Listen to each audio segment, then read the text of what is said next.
My mother was in the war in Holland during World War II, during the German occupation, and things got pretty terrible, and things were, very rough.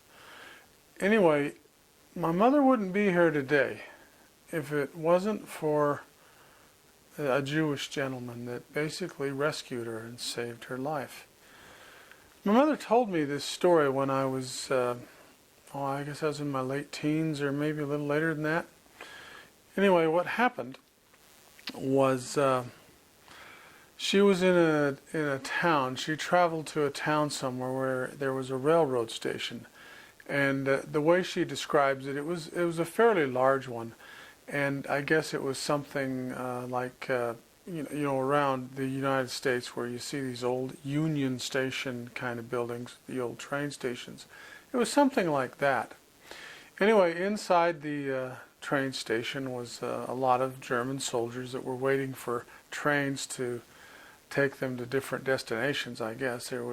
She was probably one of the only civilians in there.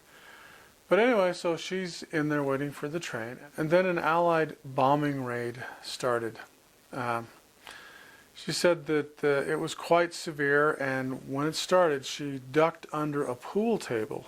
And I suppose pool tables are built fairly strong, because the whole place came crashing down, and a lot of things. I ended up on the floor and dust everywhere. And she said when it was over, when the planes flew off, she crawled out from under the table, and the pool table, and there were just dead people all around. She said the soldiers looked like they were all dead, and she said as best she could tell, she was the only one alive. Anyway, so she gets out of the building and walks somewhere a little ways, and things weren't going too well for her, as you can imagine. She was a young woman, I guess of about 23 or 25, something like that. And she had a little baby at home, and it wasn't with her at the moment. So she had things to worry about, and how to feed that little baby, and a lot of things. She was very, very depressed. So she saw another train as she walked a little ways, and she knew what it was. There was a line of people and soldiers there, and it was what they call a Jew train. And despite what you hear in the movies or what historians may tell you, she said that the Jewish people and everyone else knew what the purpose of a train like that was. If you were Jewish and you got on that train, my mother said most people knew what was going to happen to them, even though the occupying military tried their best to keep it from them and tell them stories, I guess, that it wasn't as bad as they thought or something like that.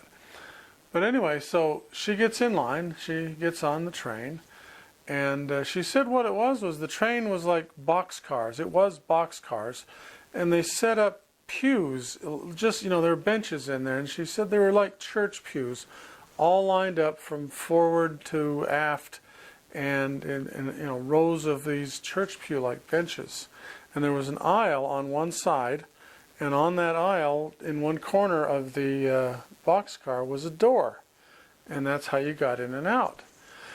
And she said that, so she's in there and takes a seat in one of the benches, and they close the door, and there's a guard in the front and a guard in the back, and they're both heavily armed, and they start moving. And she says the train gets moving, and I guess it's going top speed, whatever that was. It was probably 40 miles an hour or so, I guess.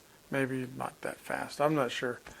But anyway, she said the train is moving, and they get out of the area where they were, and the gentleman next to her, obviously a Jew, because he had an armband on with a Star of David, and they made them identify themselves during that time period.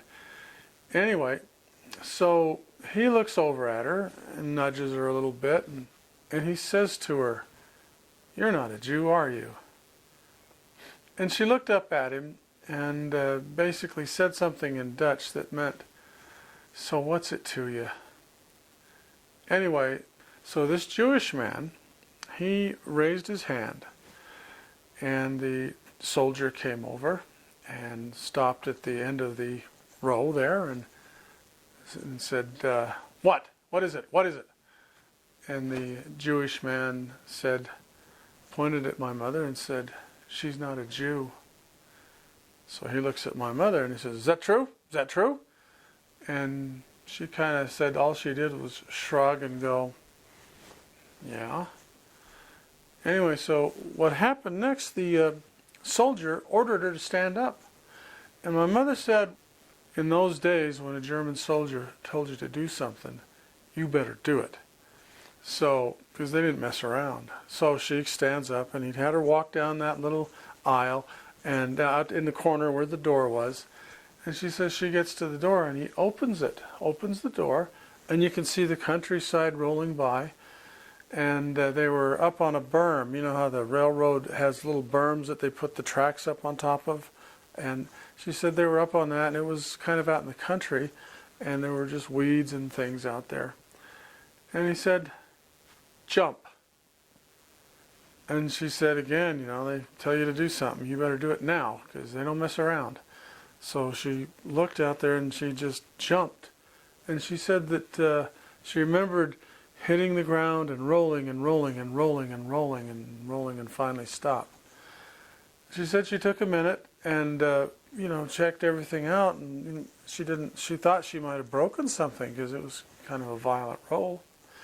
So, but nothing was broken and she was okay. So she climbs back up and looks at the train leaving. I guess it was a very straight stretch of track. And she could see the train leaving, and all she could think of at the moment was, "Oh, now I've got such a long way to walk." But one thing I want to mention is that man on the train, he knew where he was going. He knew what was going to happen to him. The last thing he did, I think, in his life was save my mother's life. And he didn't have to do that. You know, what's it to him, like my mother said? But it was something to him. So he did it, and I'm forever grateful to him.